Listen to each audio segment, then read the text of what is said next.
Singing is fun, right? It's supposed to be, and I think it was once upon a time. And if I'm being fair, I think it is most of the time still. But if I'm being really honest with you, it's not always fun anymore. In this episode, I want to take you through my story a bit, my relationship with singing, and some ideas for how you might find the fun in singing again, if you are finding that singing isn't always fun anymore too. This episode was written by Josh Manuel, the founder of Vosai, and recorded by Drew Williams Orozco. That's me. I grew up in a very musical family. Music was all around, and especially vocal music was a constant on the radio, on my mother's records, and at church every Sunday. I attended every Sunday and joined my first choir at a very young age, where I promptly was terrible. You know that one kid who can't sing in tune? Yeah, that was me. I'm sure my mother would correct me, but all my early memories of choir are really positive. Fortunately, with puberty, I actually came into my own as a singer, and I started getting private voice lessons at the end of high school. Still absolutely loving it. Loving it so much that despite my mother trying to stop me, I went off to get a music performance degree. Now, if you've never been in a collegiate music program, it may sound like sunshine and rainbows. And what's not to like? You get to sit around and learn about music and sing all day. And you do, in fact, get to do that. And in the beginning, it was incredible. It's also where singing often stopped being fun, but we'll get to that. When you first start singing, like most activities, you kind of suck. You might be less bad than some other people, but even the most talented of us are pretty terrible in the beginning. But you get better really, really quickly. And you are probably only doing it because it's fun and you want to sing whatever song you are practicing. If you stay in this amateur space forever, I expect you will be a happier singer, though be it a less proficient singer, when it stopped being fun. I think we all generally understand that to become excellent at anything requires doing things you don't want to do. In singing, the list of those things I didn't and most of the time still don't want to do is pretty long. Far longer than the list of things I want to do. The fun part of singing is the singing. The less, or more accurately not fun part, is all of the skill building. The scales, the sight reading, the breath work, score studying, and on and on. I've written about this extensively here at Vosai, but for the most part, you get better at singing by practicing the little pieces and not by singing repertoire. The reason voice teachers use repertoire so heavily is because it is tremendously more fun for both the student and the teacher, not because it is more effective. That brings me back to my undergrad studies. I had a very demanding voice teacher, Timothy. He also writes for this channel. While I would say I respected him immensely at the time, he was not always one of my favorite people back then. He is now. Timothy demanded excellence every time you sang. Given I had him for roughly 5 classes each semester between lessons, studio classes, choir, diction, and more. That was a lot of perfection to be chasing. In fact, by my junior year, I was spending most evenings in the practice rooms from dinner until campus security kicked us out, or just locked us in. In case you are lucky enough to not have been in old music department practice rooms, most walk-in closets are bigger. Piano against one wall, piano bench against the other. And let me tell you, that was not good physically or mentally. But I was plateauing, and it felt like I was never going to get any better. So I chased being better. I did not succeed most of the time. I remember dreading walking into that building some days, not because I didn't love singing, I did, but because I knew I was going to spend hours working on something and walk out feeling like I hadn't moved an inch. And at some point, I stopped being able to listen to singers without analyzing them. I didn't even notice it happening. Music just became work, all of it. Looking back as a teacher, there are many reasons I didn't succeed. First, there was no chance of succeeding. The goalpost is always moving just a little further. For better or for worse, I do this to my students as well. As they get better, I ask for it to be even better. There is always something that could be better, right? Second, I certainly didn't have the tools and knowledge I needed to succeed.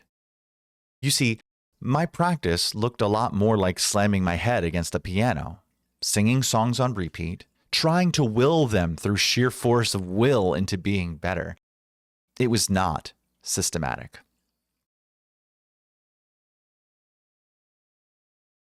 Now, I did manage to succeed in the end, but the vast majority of my college friends did not graduate with music degrees in the end. And of the few that did, even fewer are still working in music in any way. The burnout is real. Music stopped being fun. And here's the thing. I don't think most of them failed. I think they made a reasonable decision. They looked at what the path was asking of them and decided the cost was too high. Some of them are happier now than they ever were in the practice rooms. Leaving music isn't always giving up. Sometimes it's self-preservation.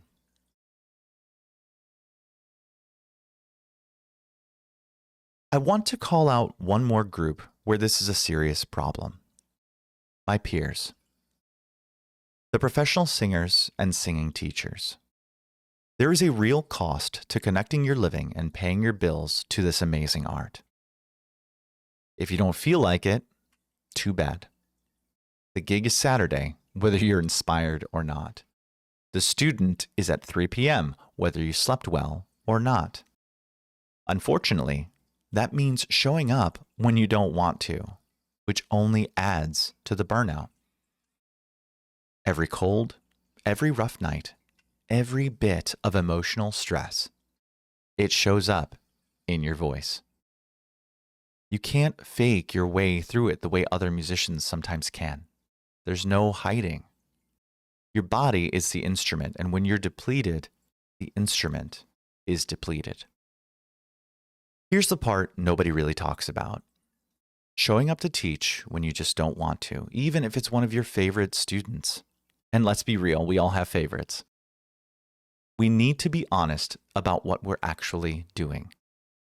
We're keeping revenue today by providing a subpar lesson. It's not actually sustainable.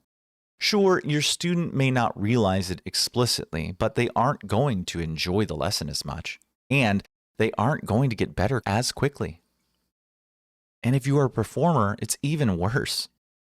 Bad performances can cost you for a long time. The cruel irony is that the more you need the income, the less you can afford to rest. And the less you rest, the worse you perform. And the worse you perform, the more pressure you feel to take every gig, every student, every opportunity. It's a cycle that feeds itself. Okay. If you are feeling the burnout, the drain, the complete lack of desire to sing, there is hope. If you're singing for fun and it's not fun anymore, I'd encourage you to take a break. You'll probably be back in no time. You're probably here because you are pushing too hard, in the wrong way, and on the wrong music. I mentioned it earlier, but you don't get better quickly by singing repertoire, so singing rep you hate is a recipe for failure.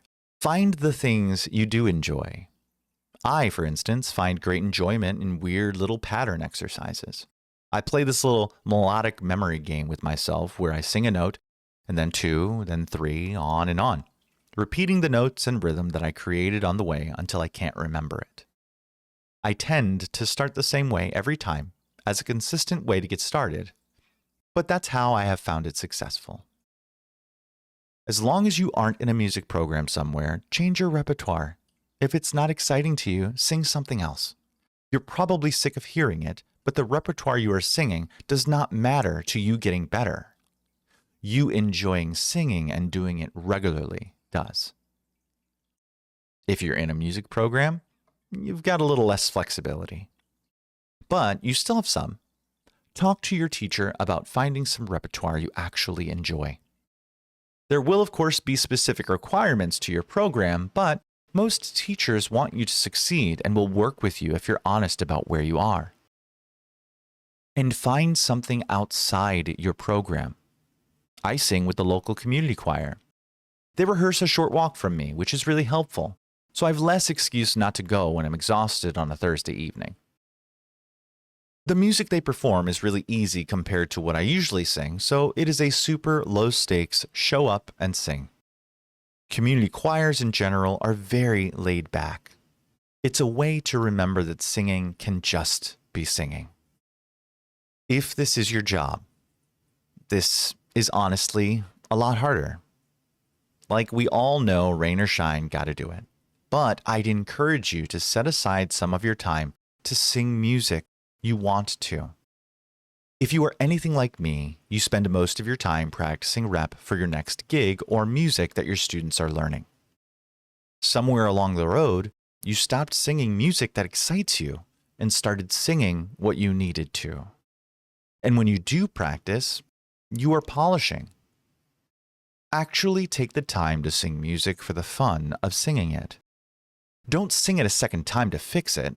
If that seems like too much, just try adding one song when you rehearse that you want to sing because you like it. One song, no corrections, just the experience of making music because you want to. Before someone misunderstands me, being professionally successful in singing is a tremendous amount of detail work. It is not going to be all fun. You really do need to sing all those scales, practice your sight reading, learn music theory, and so much more, but there are better ways to do it. When you are ready to work on being a better singer, focus on the building blocks, set limits on time and repetitions, plan your practice, and most of all, be kind to yourself. If you aren't sure how to systematically learn and practice the voice, I hope you will join us for 365 free voice lessons delivered to your inbox at voicescience.org/free. We cover everything from just starting to make sound, to breath, to vocal anatomy, and how to put it all into practice. The journey as a singer is incredible, but it can also be exhausting. I hope you will be kind to yourself on this journey, and I hope hearing a bit more about my experience will help you know you are not alone in this. Most singers find themselves burned out at some point, and whether you sing just for yourself or singing is your job, there is hope to enjoy this incredible art. Until next time, keep singing smart.